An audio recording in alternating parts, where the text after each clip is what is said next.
Hell of a deal. Welcome back to the big broadcast. We are coast to coast and border to border on TuneIn, iTunes. Man, I need to shave. Those high-definition cameras or something else. Get a hold of us online, JiggyJaguar.com. And we are going to go to our next guest, who is going to join us on the old Skype audio here.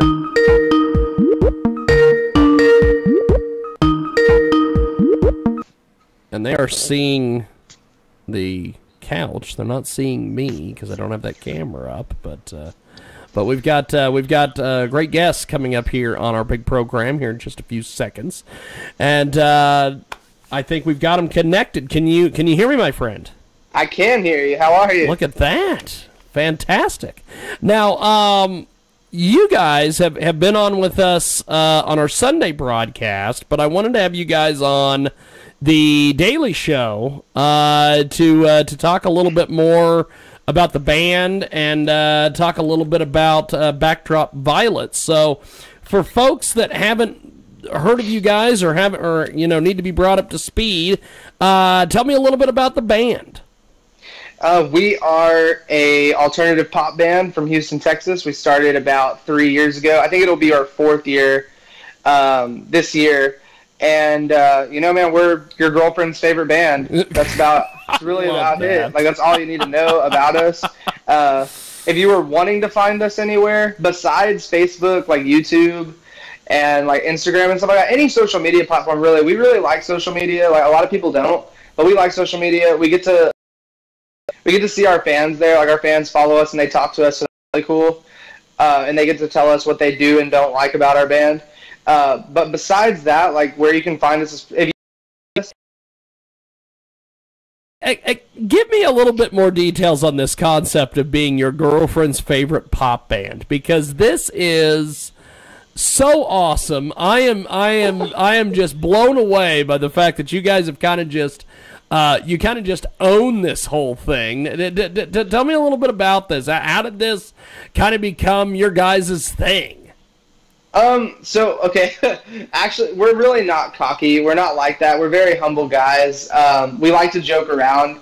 That's why our music isn't always super, super serious. Like, it's got a serious meaning and all, but we like to have fun. Like, we write sad songs in a major key, and we've always been this group of guys that's able to go out and have fun and, at the same time, write really good music. And when we first started the band, we were more of this alternative rock band, and we were trying to figure out what we could write and what we couldn't write, like kind of more of just writing what we thought was really good music. And there was a lot of times we're like, okay, we're really angry, let's write this metal song. So we wrote a metal song, it was like, oh, we're really happy, so let's write this pop song. So then we released an EP that was pop, metal, rock, and then we released an album which is alternative rock, just with all this weird stuff on it. And then we decided that, where we do our best and where we really thrive is with pop music. And we noticed that when we started playing more shows that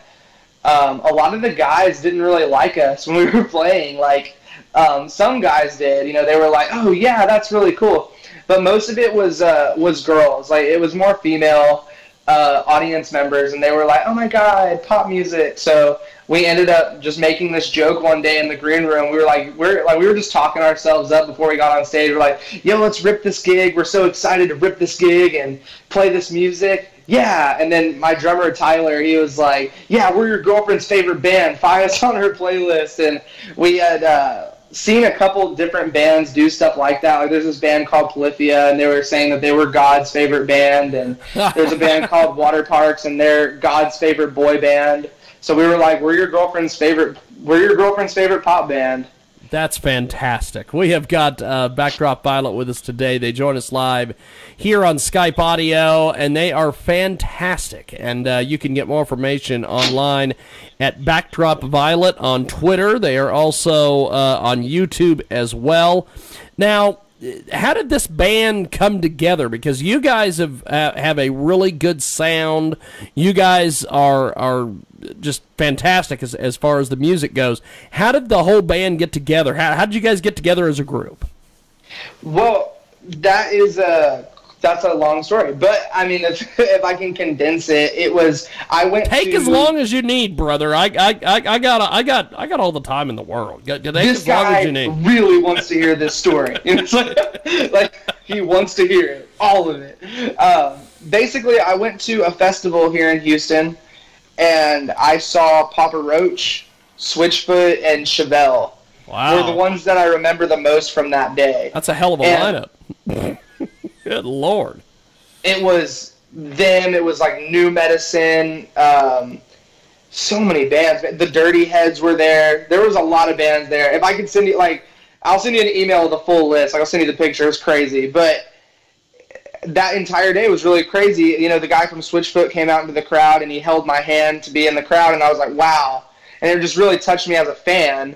And then I went to see Papa Roach, and he came down in the crowd and grabbed my head and screamed in my face. He was really sweaty, but all I remember out of that was man, I want to be that guy. I want to be that guy that does that. So I started writing my own music, and I had a friend that played guitar, so I would go over there and he'd help me write music. He would play the guitar, and then I would just record it on my phone. And then I met our bassist Eric. Well, me and him have been friends since preschool, but we had been separated for a really long time. So when we started being friends again, we were friends for about 6 months, and then I was like, hey man, I have had this idea for a little while. Do you know how to play an instrument? And he was like, no. I was like, okay, well then play bass. It's really easy. And I don't know how to play an instrument, so I didn't know if it was easy or not. So that day we went out and he bought a bass and he started learning how to play. And one of my friends was like, hey, I heard that you were trying to start a band. I know this really good drummer. And we met Tyler, and at the beginning of this, I had a friend named Christian. He could play the guitar, so he was in our band for a really long time. So that's really how we started. And then last year, Christian moved away from Houston and started his life, started his adult life, and just really didn't have time for the band anymore. His priorities changed, and we understand that happens. He's a really good guy. We're still really good friends, but he decided to go and start a family and all that, so we're really proud of him. So we got this new guy named Travis. He's the missing piece that we never, that we were always wanting. And now we're working on a new record called Classic Encounters with the Good Life. So, I mean, we're doing really well, but that's how we started. So our band's basically formed twice.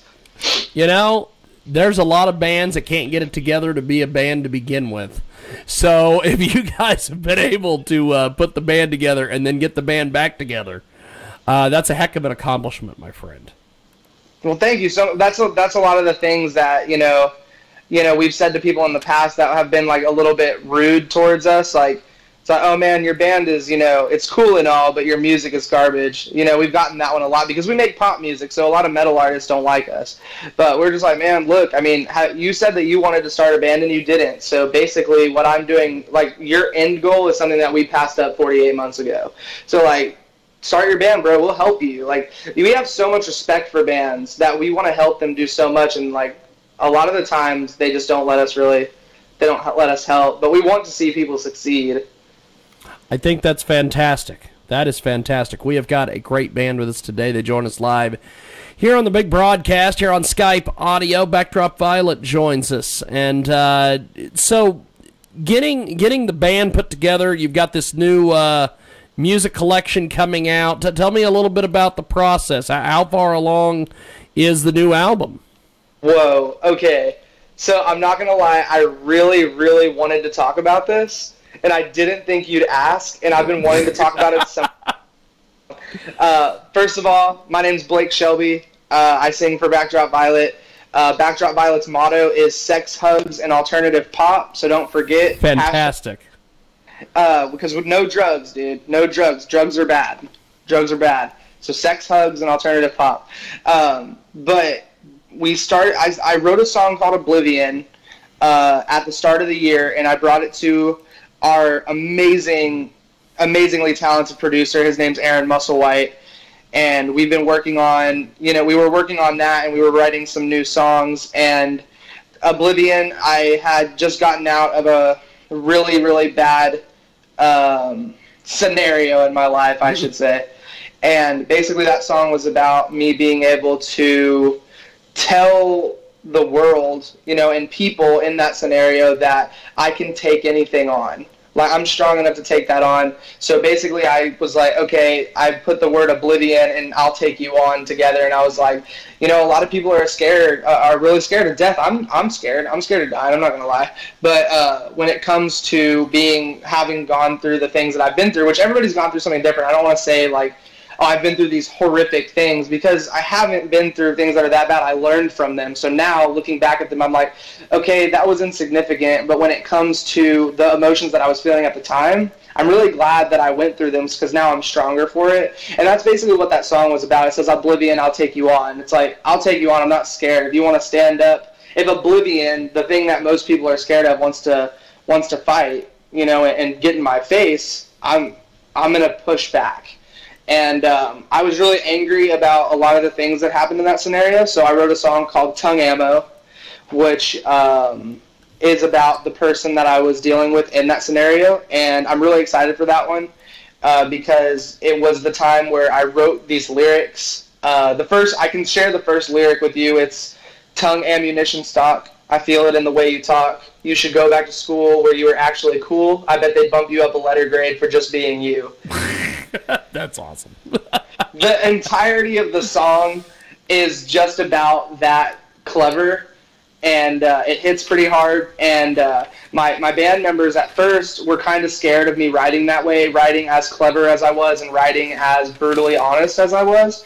And then one day me and my drummer were taking a walk, and he was like, dude, just do it. Do it on the entire album if you have to. Write what you're thinking. So I was like, okay, and I want the song to live up to its name, so I did. So I got Tongue Ammo, and then I wrote a song called Aw, like the interjection word Aw, about a new situation that I had gotten into, and it's, you know, a play on words of our song Skipper off of our other album. You know, and I wrote a song called Love Frights. I wrote the single for our album called Love Me More, which is a really good song. So we have about 5 songs. We have 10 songs being worked on, but 5 of them that we've checked off and said these are for sure going on the record.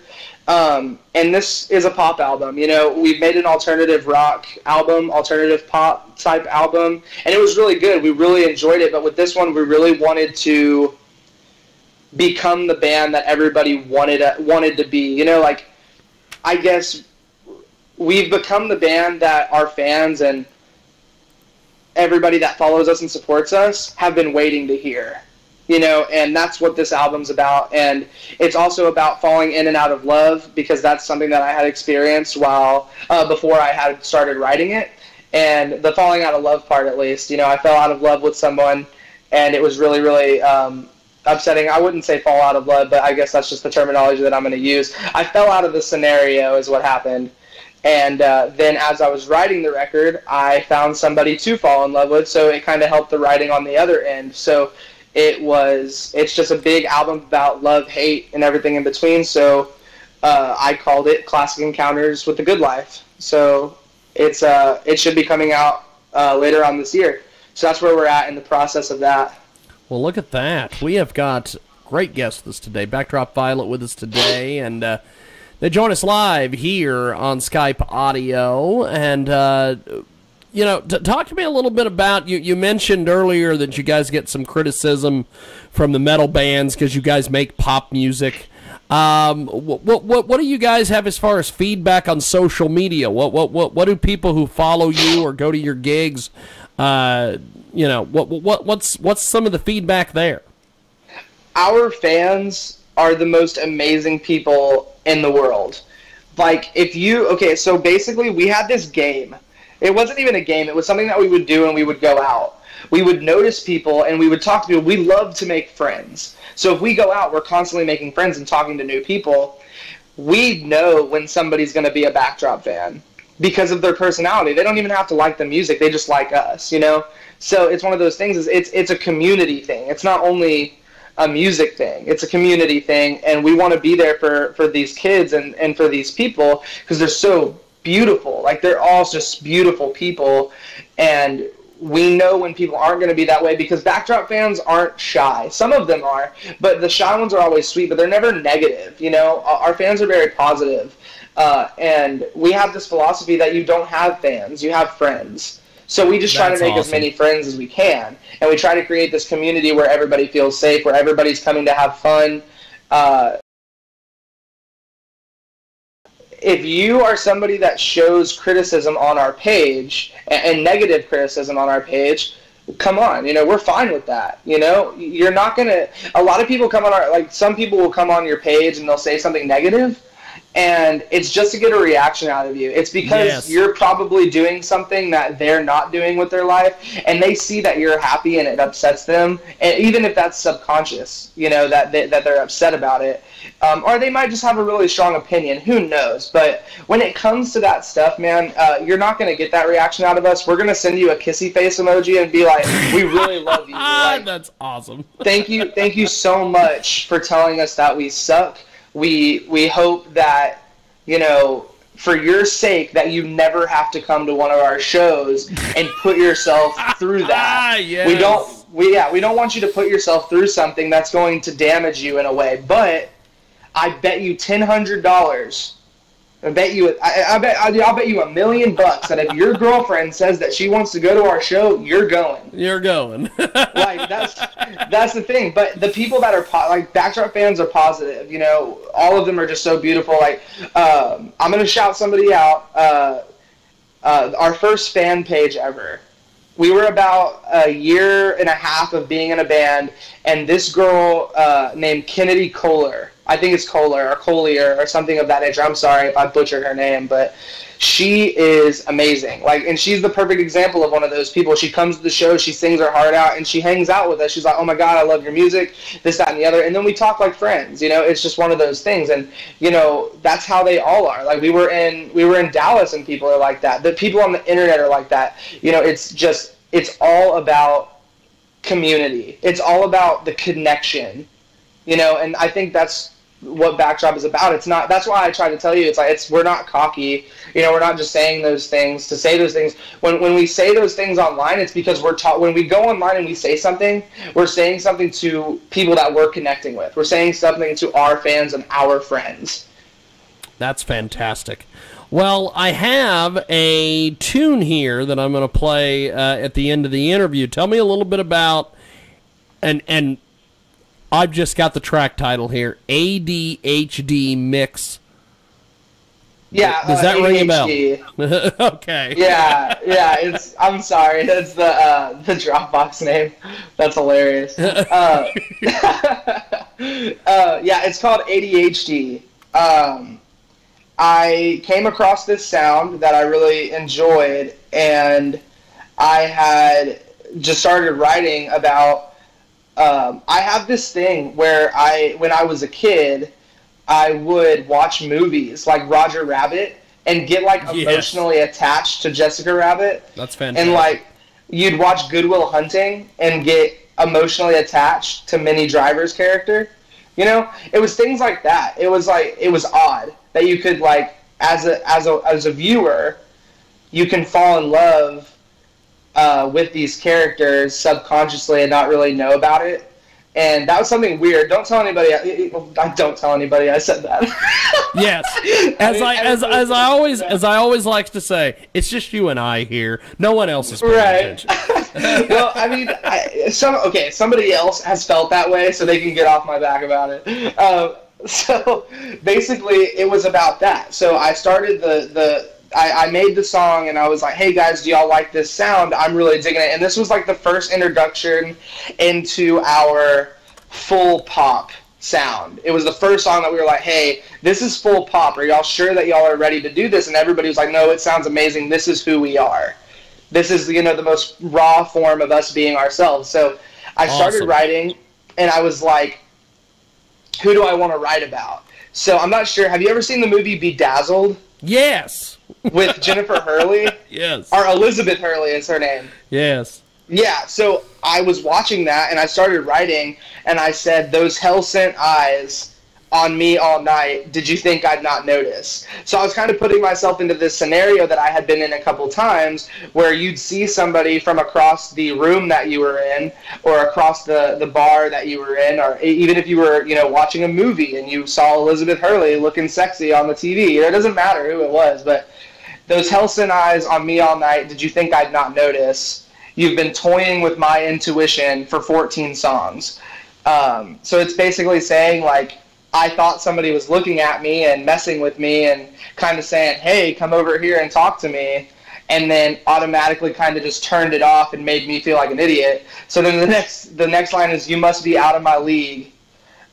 You must be out of my league. And then it says, I must be crazy to think that you'd ever take a chance on me, but I'm ADHD. Oh, no, it's I'm ADHD, but you got my attention. So when I was in school as a kid, I had teachers tell me that I was ADHD, and I'm not. I'm obnoxious, but I'm not ADHD. I'm obnoxious. And it's not to say that that's a bad thing to have. Like, I mean, if I have ADHD, then I have ADHD. But the thing is I didn't. So they were trying to, like, put me in all these remedial classes, and I was like, okay, cool. And then I also got bullied a lot in that school. So I would, like, go to school, and teachers would bully me, and kids would bully me, and then they would be like, hey, you need these classes. So they'd tell my mom I was ADHD. And it wasn't like, hey, you're ADHD. It was like, hey, you need help on every level because you're dumb. This is what they were trying to tell me. And I was commended on writing my entire school. I was terrible at math, terrible at science, terrible at everything except for writing my entire school. So I kind of made it a play on words because of that. But I really liked that line. I must be crazy to think that you'd ever take a chance on me. I'm ADHD, but you got my attention. So it was about that. And then I wanted a female vocalist to sing on a song for such a long time. And I had been listening to a song by Maroon 5 called Girls Like You. Their video had just come out, and they obviously have millions of dollars worth of advertisement on it. So you see it everywhere. And I noticed that Cardi B had featured on it. And I was like, oh, how cool would it be to get Cardi a rapper? Like, how cool would it be to get, like, a female rapper? So I got, so we were thinking about it, and my drummer was like, yo, Whitney Payton. And I was like, okay, let's look her up, because I had never heard of her before. And I look her up, and she's this talented artist, just this amazingly talented artist. Yeah. Oh, yeah. Whitney Payton is pretty incredible. I did not know who the heck she was until one of our photographers told me. He's like, you got to have Whitney Payton on the show. We had her on the show. She's fantastic. Oh, my. Did she talk about us?